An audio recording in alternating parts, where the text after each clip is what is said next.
कहानी के मुताबिक महादेव अमरत्व की कथा सुनाने के लिए मां पार्वती को अमरनाथ गुफा ले गए थे। कथा सुनते वक्त देवी पार्वती सो गईं। इस दौरान वहां मौजूद कबूतर के एक जोड़े ने पूरी कहानी सुन ली। माना जाता है कि अमरत्व की कथा सुनने के बाद दोनों कबूतर अमर हो गए और दावे के मुताबिक पक्षियों का वो जोड़ा आज भी अमरनाथ गुफा में दिखाई देता है। लेकिन गांव वालों के मुताबिक छोटे अमरनाथ की उस गुफा में कोई कबूतर नहीं दिखाई देता। हमने पहले भी कहा था, कहानियां तो बनाई भी जा सकती हैं, लेकिन अमरनाथ जैसा बर्फानी अवतार का दिखना ही सबसे बड़ा साक्ष्य है। देखते हैं हमें क्या मिलता है। नीति गांव से ऊपर की तरफ चलना शुरू करते हैं तो सांस लेने में परेशानी होती है। हाई एल्टीट्यूड के चलते तकरीबन 12,000 फीट की ऊंचाई तक हमें जाना है। ये 11,500 फीट की ऊंचाई होगी। पीछे जो आप ये पहाड़ी देख रहे हैं, इसी के एक हिस्से में छोटा अमरनाथ है, लेकिन यहाँ आपको ना तो पेड़ दिखेगा ना तो पौधा दिखेगा। हरियाली नाम की कोई भी चीज़ यहाँ नहीं दिखेगी। यही कारण है कि सांस लेने में बहुत ज़्यादा परेशानी होती है।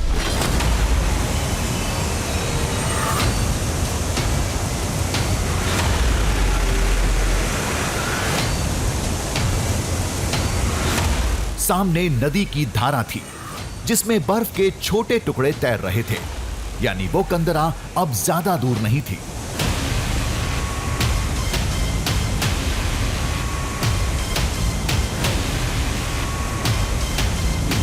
कहते हैं कि जिस महीने में छोटा अमरनाथ अपने आप दिखने लगता है, उसी महीने में ये नदी भी दिखती है। जिस महीने में शिवलिंग का अपने आप निर्माण होता है, प्राकृतिक तौर पर वो शिवलिंग तैयार हो जाता है, उसी महीने में ये नदी भी दिखती है। और मान्यता तो ये भी है कि भगवान शिव अपनी जटा से दूध छोड़ते हैं, वही नदी का रूप लेकर आगे की तरफ बढ़ती है। सफर में पहली बार बर्फ से सामना हुआ, जो बहुत छोटे पैमाने पर थे। वो गुफा अब बहुत दूर नहीं थी। ऐसे में बर्फ का शिवलिंग कैसे मिलेगा? कहीं हम झूठे दावे के शिकार तो नहीं हो गए?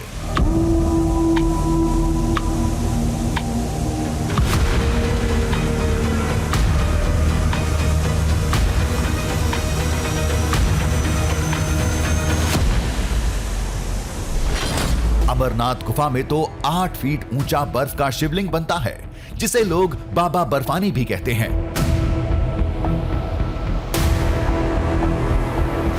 कुछ दूर और आगे बढ़े तो उस पौराणिक कंदरा की पहली झलक मिली। और मेहनत करनी है।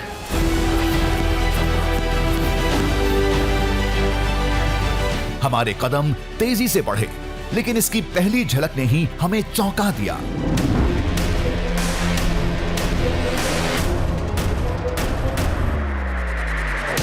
एक बात गौर की आपने, इस गुफा को छोड़ आसपास बर्फ का कहीं नामो निशान नहीं था।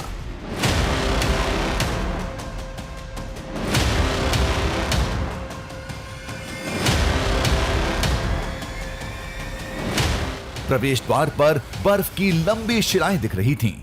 कहते हैं इसके अंदर बाबा बर्फानी का नया अवतार नजर आता है।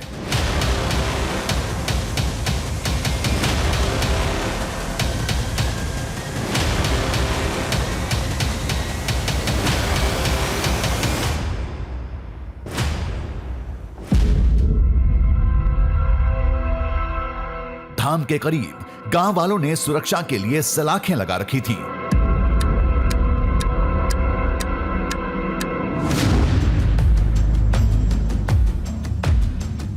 हम आगे बढ़े, लेकिन हमारे और कंदरा के बीच में बर्फ की सीढ़ियां थीं, जिस पर चढ़ना खतरनाक हो सकता था।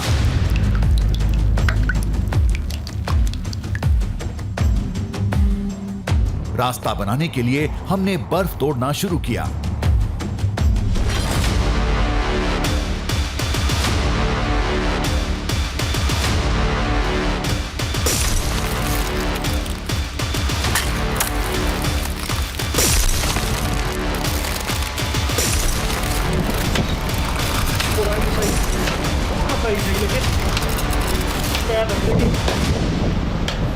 शायद ये हमारी आखिरी परीक्षा है, क्योंकि हम जो इसका मुख्य द्वार है ठीक उसके नीचे खड़े हैं, लेकिन ऊपर जाने के लिए ये जो आप बर्फ देख रहे हैं इसे हटाना होगा, क्योंकि पैर रखने की जगह नहीं है। और अगर हम ऐसे पैर रखते हैं तो सबसे ज्यादा परेशानी ऊपर चढ़ने में है। डर है कि कहीं पैर फिसल ना जाए।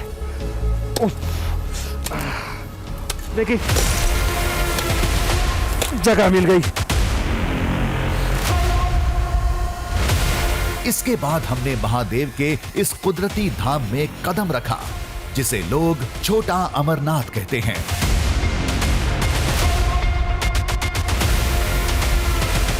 धाम के बाहर का दृश्य अद्भुत था। कुदरत की कलाकारी ने हैरत में डाल दिया था।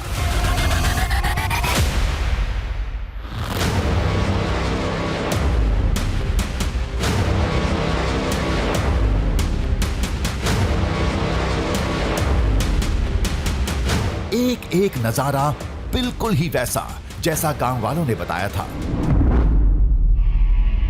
बहुत बड़ी गुफा है। उसके जो शिवलिंग से बर्फ की जो धाराएं गिरती है, जो मतलब बर्फ से जो शिवलिंग बनते हैं, वो तो ऐसे लगता है जैसे शिव जी के जटा से जो पानी गिरता है ना, गंगा की धारा, ऐसी वहाँ पे भी है। बहुत सुंदर जगह है। कंदरा की बाहरी दीवारों पर बर्फ की आकृतियां कलाकृति जैसी लग रही थीं। इनमें से कुछ ऐसी आकृतियां थीं जो देखने में शिवलिंग जैसी लग रही थीं।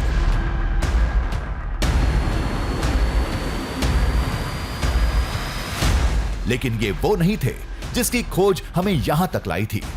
वो अंदर था। इन्हीं पतले दरारों से अंदर जाना था। उससे पहले एक जरूरी काम करना था।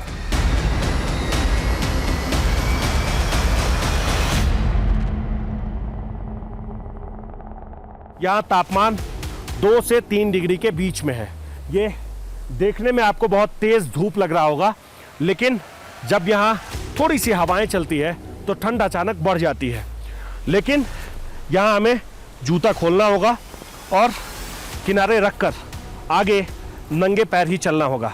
कहते हैं कि वहाँ जूता पहनकर जाने की इजाज़त नहीं है। भगवान शिव इसकी इजाज़त नहीं देते हैं छोटा अमरनाथ में ऐसे ही आने की। चलते हैं।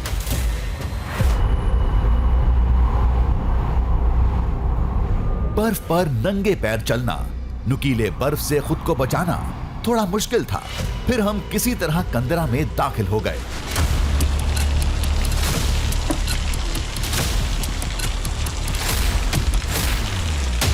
गुफा के अंदर वैसी ही बर्फ की नुकीली आकृतियां छत से लटकी दिखी, जिनसे लगातार पानी टपक रहा था।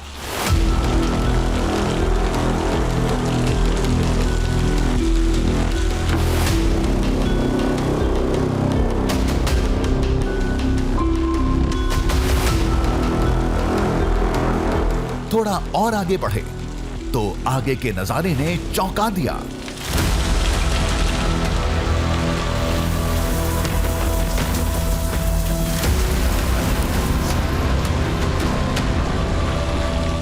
छत से जमीन तक बर्फ की लंबी आकृतियां थी, शिवलिंग जैसी, कई फीट लंबी।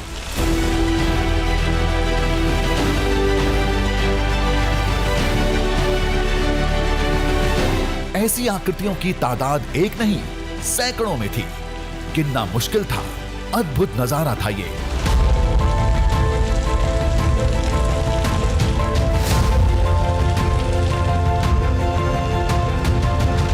यही वो आकृतियां थीं जिसकी वजह से इसे छोटा अमरनाथ का नाम दिया जाता है।